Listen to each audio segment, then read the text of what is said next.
আসসালামু আলাইকুম, আশা করি সবাই ভালো আছেন। তো আজকে শুক্রবার, নামাজ পড়ার পর আমরা একটু ঘুরতে বের হয়েছি। তো এই জায়গাটার নাম হচ্ছে আপনার লতিফপুর।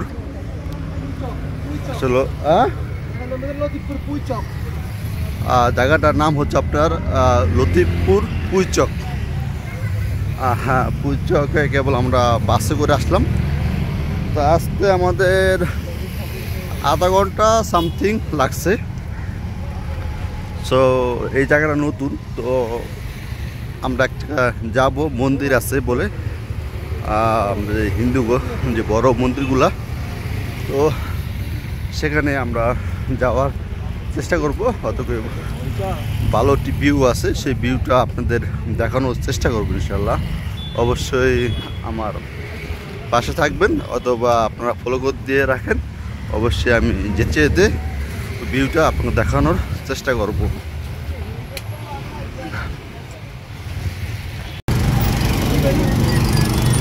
এই সে আপনার হিন্দুদের মন্দির, হ্যাঁ, নাম হচ্ছে আপনার বাবা শরীফ। হিন্দুদের পূজার বিশাল বড় মন্দির, পুরনো, বহুত পুরনো এই মন্দিরটা মনে হয়, মানে পুরনো।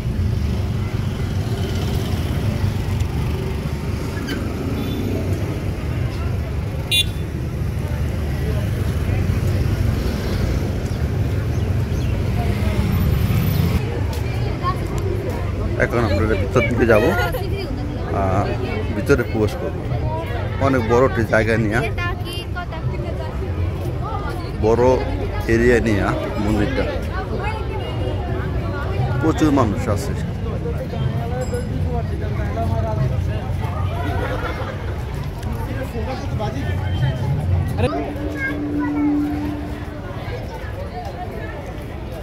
প্রচুর মানুষ এখানে। এটা হচ্ছে নেপালিয়ান লোকাল।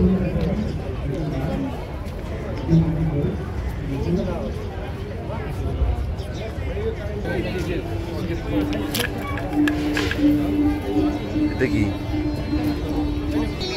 এখানে স্পেশাল সিকিউরিটি গার্ডও আছে। আজকে মনে কিছু একটা অনুষ্ঠান হচ্ছে না?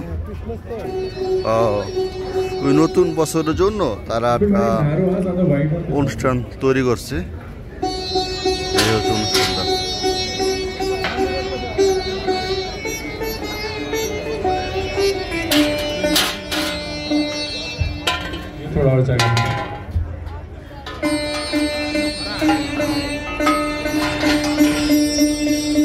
আপনার নতুন বছরের জন্য তারা একটা মনে হয় অনুষ্ঠান তৈরি করবে, তেমনই একটা দেখা যাচ্ছে, but I am not sure.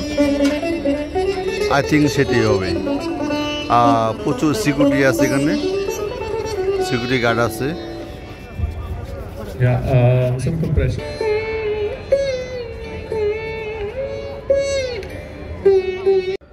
এটা হচ্ছে আপনার হিন্দুদের ঐতিহ্যবাহী ট্রেডিশনাল গুলা।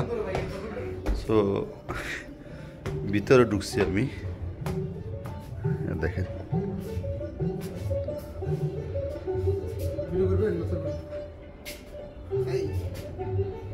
সব হিন্দুদের জন্য।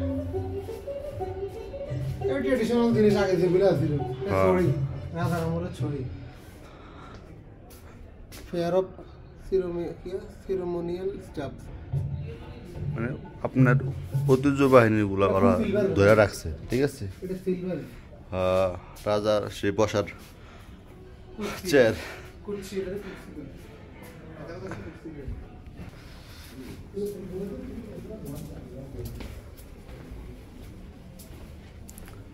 দুই তলা আছে, তিনতলা পর্যন্ত ওঠা যায়, এখানে ওঠা নিশ্চিত।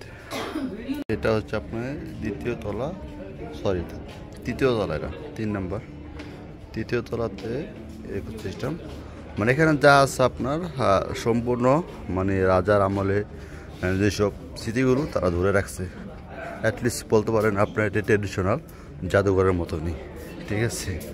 তেমন মানে ভিতরে আপনার ঐতিহ্য বাহিনী, ওদের আগের আমলে যারা যে রাজারা ছিল, যে যাদের যেসব প্রয়োজন ছিল সবার নাম সব মূর্তি দিয়ে সাজানো ব্যবস্থা।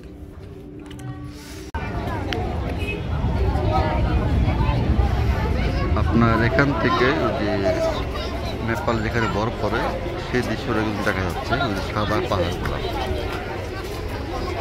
সাদা যেটা পাহাড় সেটাই হচ্ছে আপনার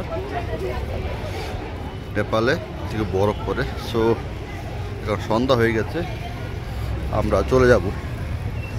প্রচুর ঠান্ডা এখানে, মনে হয়